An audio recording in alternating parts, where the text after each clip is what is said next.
is enough said.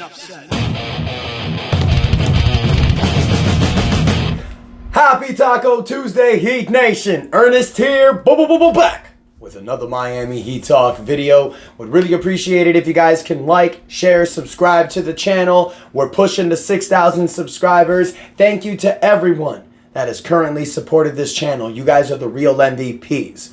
Together, let's go on another Miami Heat Talk adventure. Now look, I'm trying to stay as positive as I can, you guys. Trying to stay upbeat. It's a new day. You know what I always tell you guys. When you wake up and you're not, in a hospital bed, or you're not like dealing with some major crisis, you're already winning. And even if you're dealing with a major crisis, the fact that you woke up today, it's still a great day. Remember that.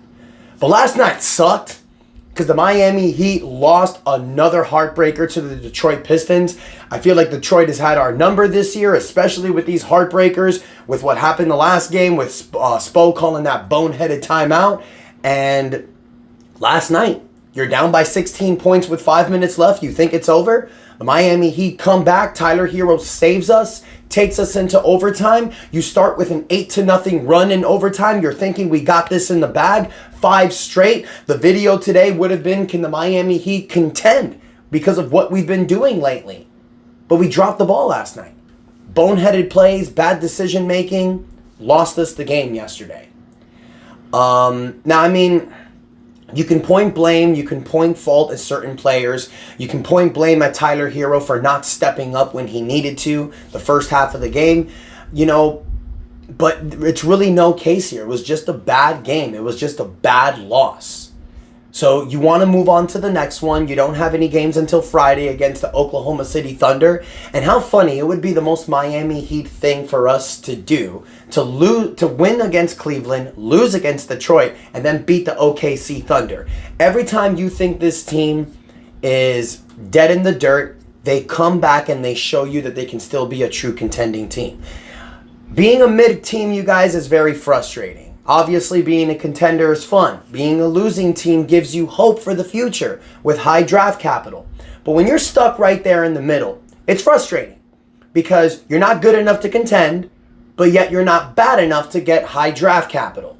So you're looking at this season right now. With yesterday's loss, it brings the Miami Heat to a 13-11 record. They're currently 6th in the Eastern Conference, but they're a game and a half above the Atlanta Hawks. So they're sitting comfortably out of the play-in. That was the goal this season. The goal this year was to get out of the play-in. That's what we're doing so far. But it's not good enough. You want more. As a Miami Heat fan, you want this team to do better. There's about 5 to 6 games this season, you guys, that the Heat should have won. We should be sitting right now at a record of about 19-6. That's where I think we should be. We're 24 games in. We should have a record of 19-5. That's where we should be right now, having that third seed. But a lot of boneheaded games, a lot of bad losses have put us in the predicament we're at now. This has been the same thing the last 3 regular seasons. Since the 2023 season, we have always had these seasons where we win 1, we lose 1. We win 2, we lose 3. We win 3, we lose 2. We're so mid. Then we go on this little run where we win 5 to 7 straight and you think there's hope. And then we just continue to make these boneheaded mistakes in the regular season. Now I get it. Jimmy Butler is the best playoff performer in the NBA. And what he did last night shows you that he still has it. In 44 minutes that Jimmy played at 35 years old, he scored 35 points, 19 rebounds, 10 assists, 4 steals. This is the 3rd time an NBA player has recorded a similar stat like this since 1979. That should show you how rare of a game Jimmy Butler had last night. And we wasted it with a loss. Now, I know there's been a lot of different reports about a possible trade for Jimmy Butler. And I'll be honest with you guys, I don't think that the Miami Heat should trade Jimmy unless the offer is just too good to pass up. With recent reports the last few weeks, you guys, there have been certain teams that have been coming up the woodworks for Jimmy Butler. Houston, Dallas, Phoenix, Golden State. Now, a few of these teams have kind of dwindled the last few days. But one team that keeps popping up in radar for Jimmy Butler is the Golden State Warriors. It was reported by CBS Sports, Sports Illustrated, Mark Stein, a lot of highly credible reporters, including Shams Charania himself, that the Golden State Warriors still have interest in trading for Jimmy Butler, even though they traded for Dennis Schroeder. Dennis Schroeder was a good trade for them, but it wasn't that superstar level player they want next to Steph Curry. We've heard that there's been interest from Golden State for Jimmy Butler since the offseason. So the question needs to be asked, you guys, with what Jimmy Butler has been doing lately, with the game that he has had last night, is it best for the Miami Heat to continue this push and to see what this Miami Heat current build team can do in the playoffs? Or should the Miami Heat cash out and trade Jimmy Butler while his value is still high? Jimmy's having a great season so far, you guys. 24 games have gone by for the Heat. He's played 19 games, more than 75% of the game he's played. That's not something we're used to. That's good.